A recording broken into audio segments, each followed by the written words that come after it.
Donc bonjour à tous, Laurie Brio. Donc je suis ingénieure de développement sur l'élevage des équidés au sein du pôle développement innovation recherche de l'IFCE. Bienvenue à tous pour cette deuxième partie du cycle de webconférences portant sur la gestion des prairies et le lien avec l'infestation des parcelles.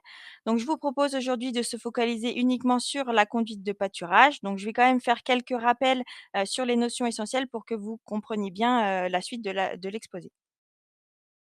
Quels sont les parasites principaux des équidés? Donc, ce qu'on peut voir sur cette diapositive, c'est qu'une grande diversité de parasites peuvent infester les équidés. On va s'intéresser aujourd'hui uniquement aux strongles et plus particulièrement aux petits strongles ou aux cytostomes. Donc, les petits strongles, c'est quoi? C'est plus de 40 espèces. C'est 100% des équidés qui pâturent qui sont infestés. Les poulains se contaminent dès qu'ils commencent à manger de l'herbe.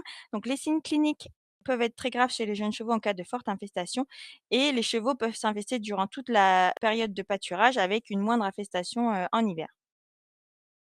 Pour bien comprendre la suite, je vais refaire un petit focus sur le cycle de vie du parasite. Donc la contamination a lieu essentiellement en pâture. Donc les larves infestantes, donc les larves de stade L3 vont être ingérées par l'équidé, dans l'herbe, en mangeant de l'herbe. Donc ces larves vont s'enquister dans la paroi du gros intestin pendant 1 à 2 mois. Puis ces larves vont ressortir de la paroi et se transformer en adulte qui va vivre libre dans la lumière du crottin-intestin. Et les femelles vont ensuite pondre des œufs qui vont être libérés dans les crottins. Qu'une fois que les œufs sont dans les crottins, ceux-ci vont évoluer en larves et migrer en dehors des crottins jusqu'à temps d'atteindre le stade infestant qui va être accessible dans l'herbe aux équidés. Donc pour la partie qui se déroule dans l'organisme, elle va durer entre 1,5 à 3,5 mois en fonction de la durée de l'enquistement. Et pour la partie qui se déroule dans l'environnement, donc dans la pâture, en fait, c'est la température qui va régler la vitesse de développement des œufs en larves. Donc il y a une récente étude là qui a été menée, en France sur, la vitesse de développement des œufs en larves. Donc, elle est à peu près de 22 jours, à 10 degrés contre 5 jours à 30 degrés. La température de développement optimale est entre 25 et 33 degrés. Ensuite, quels sont les moyens de lutte à notre disposition pour lutter contre l'infestation par les sondes digestives? Donc là, je ne vais pas reprendre toutes les différentes stratégies. On va se focaliser ici sur celles qui visent à contrôler la pression d'infestation en réduisant l'ingestion des larves présentes dans les pâtures. Comment est-ce qu'on mesure le niveau d'infestation des parcelles? Donc, qu'est-ce qu'on mesure? En fait, on va essayer de dénombrer le nombre de larves L3 de Strongle, donc qui est la forme parasitaire qui va infester les équidés. Donc il faut savoir que ces larves, en fait, elles présentent un tropisme positif pour l'humidité et la lumière de faible intensité, donc c'est-à-dire qu'elles aiment l'humidité et la lumière de faible intensité. Elles se trouvent donc en haut des brins d'herbe le matin et le soir, c'est donc à ce moment qu'elles vont être ingérées par le cheval. Donc on va prélever en fait de l'herbe en une centaine de points qui vont être dispersés, suivant un tracé en W dans la parcelle. On va faire 2 séries de prélèvements, une loin des crottins et une proche des crottins qu'on va ensuite pouler et envoyer au laboratoire pour dénombrer la quantité de L3 dans l'air. Quels sont les facteurs qui influencent le niveau d'infestation des parcelles? Donc je voulais faire avec vous un petit focus avant sur la notion de risque d'infestation. Donc on parle en fait en génération larvaire. Une génération larvaire, c'est quoi? C'est lorsque les œufs sont excrétés dans l'environnement, ils vont se développer en larves infestantes que le cheval va ingérer et après ces larves se développent en adultes et pondent des œufs. En fait, ça c'est un cycle, donc une génération larvaire. Ce qu'il faut comprendre, c'est que la succession des générations larvaires qui va être plus ou moins rapide en fonction de la saison, puisqu'en fait, la vitesse de développement des œufs en larve est conditionnée par la température, entre autres. Lorsque les générations vont succéder sur la parcelle, on va avoir une augmentation du niveau d'infestation des parcelles et donc une augmentation du risque d'infestation par les équidés. Plusieurs facteurs vont jouer sur le niveau d'infestation des parcelles. Donc, ce qu'il faut savoir en premier lieu, c'est que la température et l'humidité ont un impact fort sur le niveau de contamination des parcelles, parce que, comme je vous l'ai dit précédemment, la température va régler la vitesse de développement des œufs en larves infestantes, donc ça c'est essentiel à retenir, et que l'humidité en fait va assurer la survie des larves et va conditionner la migration des larves depuis les crottins vers l'herbe que les chevaux vont ingérer. Pour vous donner un petit exemple, en cas de sécheresse estivale, par exemple, les larves, présentes dans l'herbe vont, mourir parce qu'elles sont, très sensibles aux UV et à la chaleur, à la forte chaleur. La migration va être stoppée parce qu'elles ont plus, d'humidité pour le faire et les larves, vont rester dans les crottins qui vont constituer un milieu, en fait, humide qui va être refuge pendant la sécheresse. Par contre, quand on va avoir un retour des pluies, la migration pourra être très importante et provoquer un pic d'infestation des parcelles. En fait, c'est ce qu'on peut voir sur ce graphique qui est issu d'une étude qui a été menée en France, où on a suivi différents lots d'équidés et fait des comptages larvaires durant 2 ans, de mars à novembre. Et vous avez ici en bleu, juste pour vous préciser, la pluviométrie, mensuelle, et en rouge, les températures mensuelles. Donc si on prend l'année 2022, par exemple, en juillet, on voit qu'on a, ici, une sécheresse estivale avec, vraiment peu de précipitations au mois de juillet, et après on voit un pic de précipitations au mois de septembre. Et ce que vous voyez là en vert, c'est un niveau d'infestation, qui reste faible. Vous avez les couleurs ici en dessous, et ce qu'on peut voir en septembre, c'est qu'on a une explosion. On a vraiment des pics d'infestation qui sont très importants, et ça, c'est sûrement dû à cette, concentration des larves dans les crottins qui sont ressorties en masse, suite aux précipitations, qui sont apparues au mois de septembre. Donc il y a d'autres paramètres qui, influent aussi. Donc on va voir dans la suite de l'exposé que la complémentation, par exemple, éventuelle des animaux peut jouer un rôle, mais également les conduites de pâturage. Donc quelles pratiques permettent de limiter l'infestation? Donc on a vu la dernière fois quelles étaient les conduites de prairie qui pouvaient avoir un impact positif ou négatif sur l'infestation, des parcelles. Donc vous pouvez accéder au replay. Aujourd'hui, on va s'intéresser aux, conduites de pâturage. Donc je voulais vous faire un petit rappel sur la spécificité du pâturage des chevaux. Donc il faut savoir que les équins, en fait, sont capables, d'ingérer beaucoup de matières sèches, et en particulier des fourrages grossiers, parce qu'ils ne sont pas contraints par un rumen comme peuvent l'être, les vaches, par exemple. Et en dépit du fait qu'ils aient cette capacité à exploiter de l'herbe âgée, quand ils ont le choix, en fait, ils vont privilégier l'herbe de bonne qualité, c'est-à-dire l'herbe, jeune dans les zones rases.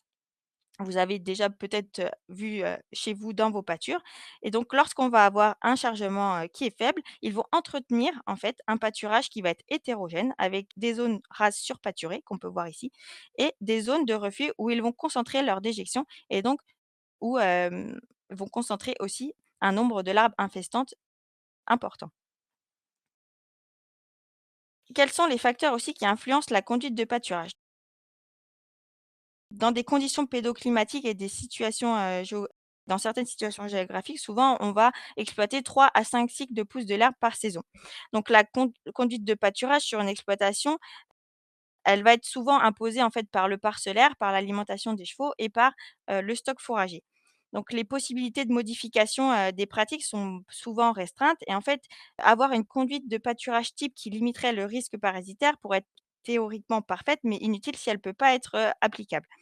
Donc en revanche, ce qu'il faut bien comprendre, c'est en fait le risque d'infestation qui peut être généré par la conduite de pâturage, et en fait les variations de ce risque en fonction de certaines, modifications qui sont, tout à fait, réalisables dans une exploitation, pour essayer en fait d'identifier les périodes à risque parasitaire, et ainsi mieux raisonner et cibler l'usage, des vermifuges. Si on rentre dans le vif du sujet maintenant, donc le pâturage continu, qu'est-ce que c'est? Donc ça consiste à laisser des équidés sur la même surface durant toute la saison de pâturage, avec bien sûr des possibilités de moduler le chargement en fonction, de l'herbe disponible, soit en réduisant le nombre d'animaux ou en ajoutant en été, une surface qui aura été préalablement fauchée. C'est ce qu'on voit sur le schéma qui est juste en dessous. Donc dans des régions qui sont arrosées, en absence de fertilisation, azotée, on peut mettre en œuvre un chargement qui va être modéré, avec la surface qui va être coupée, et pouvoir produire du fourrage sur une partie. Et en été, en fait, on va laisser les chevaux aller sur, l'ensemble de la parcelle. Dans ce cas-là, en fait, la production d'herbe, elle va pas être optimale, et on va avoir des zones de reflux qui vont se développer, et une dégradation de la qualité de l'herbe qui peut être assez rapide. En revanche, le pâturage tournant ou le pâturage en rotation, qu'est-ce que c'est? Donc, c'est un pâturage successif de plusieurs sous-parcelles, 4 à 6 en général, pour exploiter le cycle de l'herbe au stade optimum, qui est le stade feuillu des graminées, qui a une haute valeur alimentaire. Donc, quels sont les principes de ce pâturage? En fait, c'est de maintenir de l'herbe de bonne qualité nutritive, de limiter le développement des reflux, de favoriser une repousse des graminées par le repos des parcelles qui vont être non pâturées, et en fonction des saisons et donc de la vitesse de la pousse de l'herbe, d'adapter, en fait, le temps de séjour et le chargement. Donc ce que vous voyez ici, là, c'est un petit schéma avec, une parcelle qui est divisée en 6 sous-parcelles, et les chevaux vont tourner successivement sur chacune des parcelles, avec un couloir, en fait, qui dessert toutes les parcelles, et où souvent on met le point d'eau pour que les chevaux y aient accès. Ce type de conduite en pâturage tournant est souvent réservé, aux animaux à fort besoin. En termes parasitaires, qu'est-ce que ça donne? Donc si on reprend le cas du pâturage continu. Je vais commencer par le cas numéro 2 où vos chevaux, à la mise à l'herbe, ils sont déjà excréteurs d'une quantité d'œufs assez importante. Donc en fait, dans la parcelle, il reste souvent, sorties d'hiver quand même quelques larves qu'on appelle les larves, transhivernales qui sont les larves résiduelles. Les chevaux vont ingérer ces larves-là et après, comme je vous l'ai dit précédemment, pour que les larves ingérées pondent les œufs, il faut entre 6 et 7 semaines pour qu'elles se développent en adultes et pondent des œufs. Sauf que là, vos chevaux sont déjà excréteurs, donc en fait, ils vont excréter directement sur la parcelle des œufs. Après, comme je vous l'ai dit aussi précédemment, les œufs vont se développer en larves et ça, c'est fonction de la température. Donc par exemple, au mois d'avril, là, la température est encore pas très élevée. Ça va mettre un petit peu de temps avant qu'elles se transforment en larves infestantes qui vont être ingérées par les chevaux. Si on prend le cas numéro 1, là que j'ai noté ici, où là, vos chevaux, par exemple, ils sont à peu près à zéro. Enfin, ils excrètent très, très peu d'œufs. Donc là, dans ce cas-là, eh bien, on n'a pas cette, 1re génération d'œufs immédiate. Ils vont juste ingérer les larves transhivernales qui, 6 à 7 semaines plus tard, vont pondre leur première génération d'œufs et ainsi de suite, en fonction de la température, vont se développer en larves et les générations larvaires vont se succéder au fur et à mesure de la saison. Donc ce qu'on peut voir ici, c'est que dans le cas, numéro 2, le risque d'infestation va être plus précoce que dans le cas numéro 1 où, les chevaux, n'excrètent pas, à la mise à l'herbe d'œufs. Donc si on prend le cas du pâturage tournant, donc là, c'est un peu différent. Je vous ai pris un exemple, un cas assez simple où, on va partir avec des chevaux qui n'excrètent pas d'œufs à la mise à l'herbe et on va avoir un pâturage tournant sur 5 sous-parcelles avec un changement tous les 7 jours. Donc un cycle de pâturage représente 5 semaines, soit 35 jours. Vos chevaux n'excrètent pas d'œufs à la mise à l'herbe. Ils vont quand même ingérer les larves transhivernales qui vont, persister, après l'hiver. Donc 6 à 7 semaines plus tard, ils vont excréter leur première génération d'œufs. Donc qu'est-ce que ça donne en calendrier de pâturage? Donc là, on peut voir qu'ils peuvent faire un cycle complet, sans qu'il y ait d'œufs qui vont être, déposés sur les parcelles. Au retour, sur la première parcelle, on va avoir la première génération d'œufs qui va être libérée dans l'environnement. Après, on sait que les œufs, se développent en larves fonction de la température. Donc là, je vous ai pris l'exemple du site du pin avec la moyenne, de température au mois de mai qui était de 13,5. Donc là, le temps que les œufs se développent en larves, donc ça va être assez lent, on va dire à peu près, 18 jours, en grosso modo. Donc en fait, les chevaux vont être en contact avec la première génération larvaire à leur retour sur la parcelle numéro 1 à partir du 10 juin. Et ensuite, vu qu'il y avait des œufs sur toutes les autres parcelles, forcément, on aura aussi des générations larvaires, de première génération qui seront, présentes. Ensuite, une fois qu'ils auront ingéré les larves de première génération, idem, même, le cycle continue, donc 6 à 7 semaines plus tard, on va avoir la génération d'œufs numéro 2 qui va apparaître. Et vu que les chevaux changent à chaque fois de parcelle, ils ne sont pas forcément en contact avec la génération larvaire issue de la génération d'œufs, numéro 2. Par exemple, là, j'ai pas continué mon calendrier de pâturage, mais ils auraient été en contact avec la génération d'œufs quand ils auraient retourné sur la pâture numéro 2, donc à partir de début septembre. Donc si on prend le cas, où vos chevaux excrètent déjà des œufs à la mise à l'herbe, et bien, en fait, tout ce premier cycle-là, et ben, en fait, il va avoir déjà des œufs sur les parcelles. Donc à chaque fois qu'ils vont revenir dessus, on va avoir, en fonction de bien sûr de la température, la génération larvaire qui va apparaître beaucoup plus tôt, dans la saison. Donc en fait, ce qu'il faut retenir, c'est que le pâturage tournant permet de retarder le risque d'infestation par rapport à un pâturage continu, à condition que les animaux excrètent peu d'œufs à l'entrée dans la première sous-parcelle. Et ce qu'il faut savoir aussi, c'est que si, les chevaux, sont vermifugés avant la mise à l'herbe, ça aussi, ça va permettre de retarder, le risque et surtout en fonction de la molécule que vous avez utilisée et de sa rémanence. Et la notion de chargement dans tout ça, ça donne quoi? Eh bien, en fait, le chargement, c'est souvent décrit comme un facteur qui va augmenter le risque d'infestation parasitaire des animaux, toutes espèces confondues. Il y a des études en bovins et en ovins qui ont montré des corrélations positives entre le chargement et le risque parasitaire, ceci pour plusieurs raisons, parce qu'on va avoir une augmentation, de la densité des éjections. une disponibilité des larves pour la gestion qui va augmenter parce qu'en fait, les animaux vont pâturer plus près des déjections et une offre fourragère qui diminue, donc un accès aux larves qui va être, plus important pour les animaux. Mais en fait, cette association et ben, elle est beaucoup plus complexe que ça et en fait, il y a beaucoup d'autres facteurs qui vont entrer en ligne de compte, notamment, ce que je vous disais tout à l'heure, la complémentation. En fait, quand vous allez, apporter un fourrage, aux animaux et ben, en fait, ces animaux vont se reporter sur cette alimentation-là et diminuer leur ingestion d'herbes infestées. Donc on va avoir, des facteurs, en fait, en faveur d'une moindre infestation. Pareil, en fait, quand on va avoir, du surpâturage aussi, ben, en fait, la, hauteur d'heure va être vraiment, faible et ce qui va exposer les larves à des conditions climatiques qui peuvent être défavorables, notamment les fortes chaleurs et diminuer, leur survie. Donc si on prend le cas du surpâturage, quand est-ce qu'il y a du surpâturage? C'est quand l'offre fourragère est insuffisante. Donc plusieurs indices, montrent qu'on est dans une situation de surpâturage, avec des couverts très ras, des développements de plantes à rosettes et des adventices annuelles, des plantes arrachées et surtout la présence de sols nus. Donc différents impacts sur la prairie, des impacts souvent négatifs. On va avoir des adaptations des plantes à la forte pression de pâturage avec des tiges et des feuilles qui sont raccourcies, une surface foliaire qui va donc être diminuer avec une augmentation du temps de repousse et une diminution de la productivité de la prairie. On va aussi avoir une augmentation de la sensibilité de la prairie aux sécheresses estivales, mais aussi au piétinement du fait d'un enracinement des plantes qui va être plus superficiel. Donc on va avoir une dégradation de la flore et un salissement des parcelles. Donc clairement, c'est une pratique à éviter. Donc en termes de parasitisme, qu'est-ce que ça donne? Eh bien, il y a une étude suédoise, la même étude que je vous avais présentée déjà dans la partie 1, en fait, qui a aussi regardé la concentration de l'arbre L3 autour des crottins et en fonction de différentes distances et ce qu'ils ont vu en fait, c'est que la majorité des larves L3 étaient concentrées dans les 50 centimètres autour des crottins.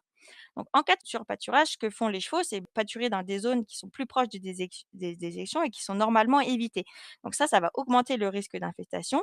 Donc là, il y a peut-être un intérêt quand même à ramasser les crottins dans ce cas-là. Et si on complémente en fourrage, donc qu'est-ce que vont faire les chevaux? Eh ben, ils vont se reporter sur l'alimentation que vous avez, substitutive que vous avez apportée et ce qui va limiter l'ingestion d'herbes infestées et donc le risque d'infestation va diminuer. Le pâturage mixte maintenant. Donc qu'est-ce que c'est? En fait, le pâturage mixte, c'est conduire plusieurs espèces d'herbivores sur une même surface de manière simultanée, c'est-à-dire que les 2 espèces sont ensemble, sur la même pâture ou de manière alternée. Donc là, les 2 espèces vont se succéder dans les parcelles à l'échelle d'une saison de pâturage. Donc quels sont les bénéfices et quels sont les mécanismes impliqués? Donc il y en a plusieurs, il y en a 2. Le premier, sur le volet alimentaire, donc c'est qu'on a une meilleure valorisation de l'herbe. Ceci, c'est dû à une complémentarité, en fait, des choix alimentaires des espèces qui est différente entre les équins et les bovins, ce qui va permettre de limiter les refus et d'améliorer la valeur alimentaire du couvert. Là, nous, ce qui nous intéresse, c'est plutôt le volet parasitaire, avec un bénéfice qui va être de réduire le parasitisme gastro-intestinal des 2 espèces. Ceci est possible parce qu'en fait, il y a une spécificité d'un grand nombre de nématodes vis-à-vis de leur, hôte, ce qui va permettre une dilution du parasitisme et donc une diminution du risque d'infestation des animaux. Donc je m'explique. En fait, quand les chevaux et les bovins vont, pâturer dans la même parcelle, en fait enfin la même parcelle ou successivement d'ailleurs, les, bovins par exemple vont ingérer les larves infestantes des équidés, sauf que les larves ingérées ne vont pas pouvoir continuer leur cycle de développement parce que c'est pas dans le bon hôte et du coup le cycle du parasite va être rompu et c'est pour ça qu'on parle de dilution de la charge parasitaire. Ce qu'il faut savoir, c'est qu'il y a quand même des parasites communs entre les bovins et les équins. On a une espèce de stronque qui est commune, qui s'appelle Trichostrongylus axii et on a aussi la grande douve du foie, donc Phaseola hepatica, donc qui se retrouve surtout en milieu humide et qui a besoin d'un hôte intermédiaire pour réaliser son cycle qui s'appelle la limnée. Il y a une étude récente aussi qui a montré que le pâturage mixte était un facteur de risque de la pyroplasmose. Au vu des questions que j'avais vues la dernière fois, j'ai fait quelques petites recherches sur, le pâturage mixte chevaux, petits ruminants, donc ovins et caprins. Alors, il y a des parasites communs aussi qui sont la grande douve et l'espèce de strongle aussi commune aux bovins. Et en fait, il y a très, très peu d'études sur, ce type de pâturage. Donc, c'est difficile de donner pour le moment des recommandations sur ce pâturage mixte, petits ruminants, chevaux. Et aussi, j'avais eu la question autour du pâturage mixte équin-volaille. Donc là, j'ai fait un peu de recherche bibliographique, il y a vraiment aucune étude qui porte sur cette, pratique. Le seul parasite commun que j'ai trouvé entre les 2 espèces, c'est, un ectoparasite, donc un parasite externe qui est le pou rouge. Donc le pâturage mixte, je voulais vous présenter une étude qui a été menée, dans le Massif central où en fait, il y a une cinquantaine de chevaux où des prélèvements de crottin ont été réalisés pour suivre l'excrétion parasitaire. Donc ces chevaux étaient issus de 11 élevages mixtes, spécialisés. Donc mixtes, en fait, c'était des élevages qui faisaient de la mixité, avec des bovins allaitants et des chevaux de selle. Donc ce qu'on a pu voir dans cette étude, c'est que, en fait, des poulains qui vont pâturer avec des bovins excrètent 2 fois moins d'œufs de stroncs comparativement à leurs homologues élevés en système spécialisé. Donc en fait, le pâturage mixte va offrir la possibilité de réduire le nombre de traitements administrés, aux chevaux contre les strongs. Donc c'est une opportunité aussi pour, diminuer l'usage des anthelmintiques.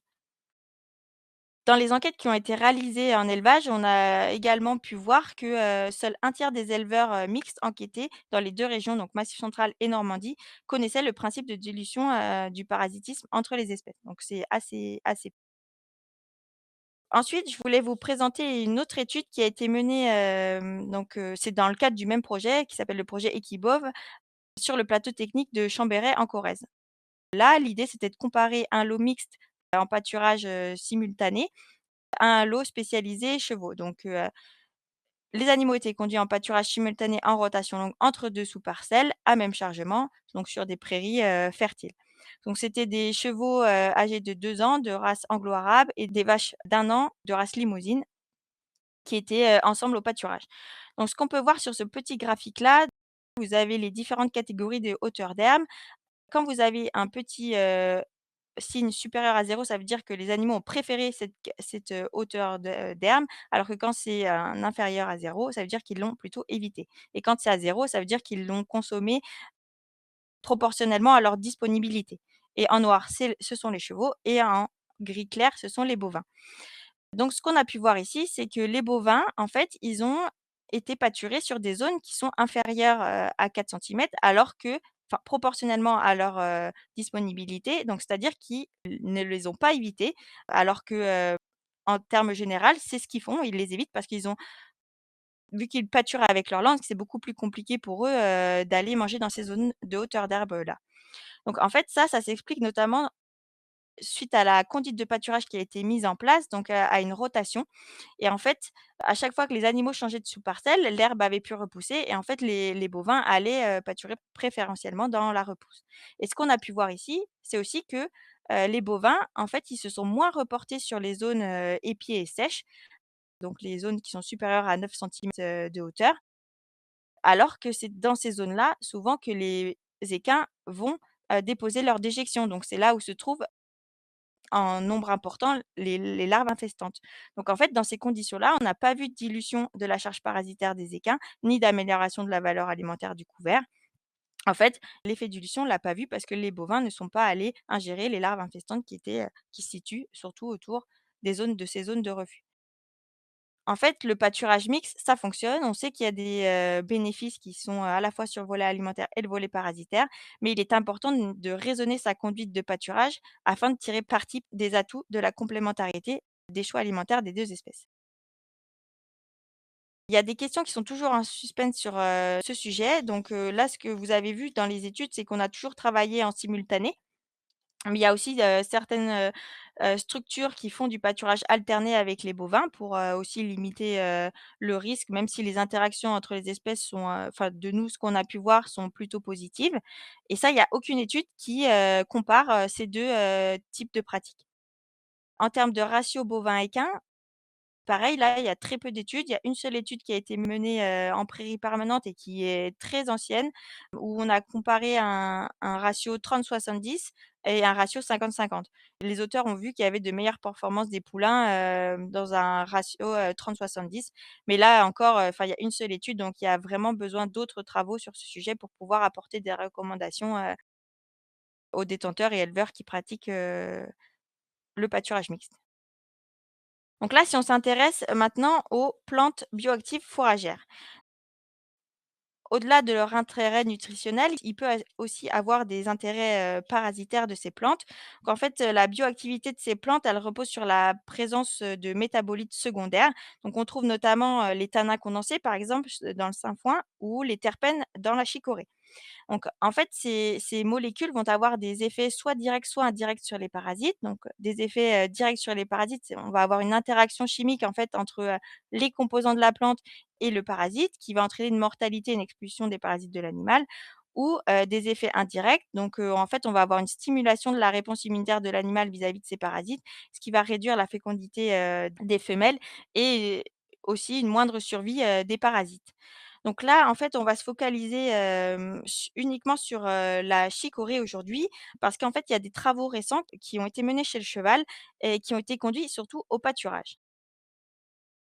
La chicorée, donc pourquoi elle est intéressante? Parce qu'elle peut être utilisée en fourrage vert, donc au pâturage. C'est une plante qui est adaptée à la sécheresse et qu'il y a plusieurs, études qui ont été faites chez les, petits ruminants et qui ont montré leur efficacité, du coup, en l'intégrant dans la ration à hauteur de 70. Et du coup, l'intérêt de la chicorée aussi, c'est son intérêt, antiparasitaire, dû à la présence de terpènes. L'étude que je voulais, vous présenter, c'est issu du projet, Chiron. Je ne sais pas si vous en avez déjà entendu parler. En fait, ce qu'ils ont fait, dans ce projet, c'est qu'ils ont, conduit 2 lots de petits poulains de 2 ans. Donc un a été conduit sur des prairies permanentes, donc qui était le groupe contrôle et un sur des prairies semées avec de la chicorée avec la variété Puna 2. Donc ces chevaux de 2 ans étaient naturellement infestés par les strongles et ils avaient été conduits en pâturage en rotation sur 5 sous-parcelles pendant 45 jours. Donc 3 cycles de 15 jours avec à peu près 3 jours de pâturage par parcelle. Quel critère a été, mesuré? Donc, l'excrétion d'œufs à l'aide de prélèvements de crottin et de coproscopie. Ils ont regardé aussi le développement des œufs en larves. Ils ont pesé les animaux, regardé les choix alimentaires, des poulains et la structure et la qualité du couvert. Quels sont les résultats? Ce qu'il faut tout d'abord dire, c'est qu'il y avait aucun effet délétère de la conduite sur une parcelle de chicorée n'avait été observé, sur l'état général des animaux parce qu'il y avait pas de différence de poids, à la fin de l'étude. Ce qu'on peut voir aussi sur ce graphique, en fait, où vous avez, les différents, jours de prélèvement, donc il y a eu des prélèvements tous les 15 jours pendant 45 jours et là vous avez, les résultats des coproscopies, donc en œufs par gramme. Donc ce qu'on peut voir ici, c'est que dès le premier prélèvement à ces jours, en fait, on a une diminution forte de l'excrétion. Ces résultats sont assez encourageants d'un pâturage pur de la chicorée pendant 45 jours avec des différences d'excrétion dès 16 jours. On a une efficacité en fait de 82,3 qui est presque équivalente en fait à un vermifuge chimique et ce qu'on a pu aussi voir, enfin ce que les auteurs ont pu voir, c'est que le développement des œufs en larves dans les matières fécales des chevaux qui pâturaient, donc sur de la chicorée a également été réduit de presque un tiers.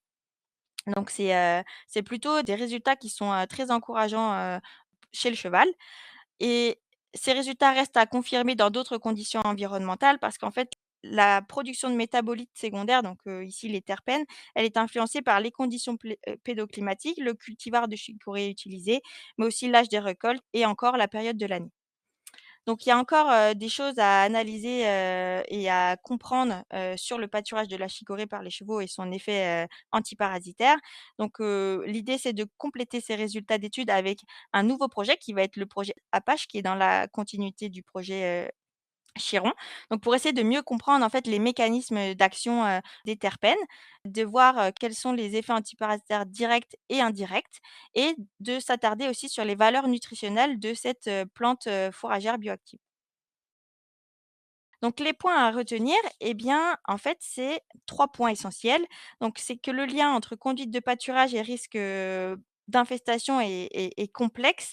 Il n'existe pas de règle simple, parce qu'en fait, il y a de nombreuses interactions entre les différents éléments de conduite et les conditions météorologiques et qu'en fait, les outils de simulation, semblent assez indispensables pour prendre en compte tous ces facteurs et essayer d'identifier les périodes à risque pour, essayer de raisonner davantage les traitements, anthelmatiques et diminuer l'apparition de résistance.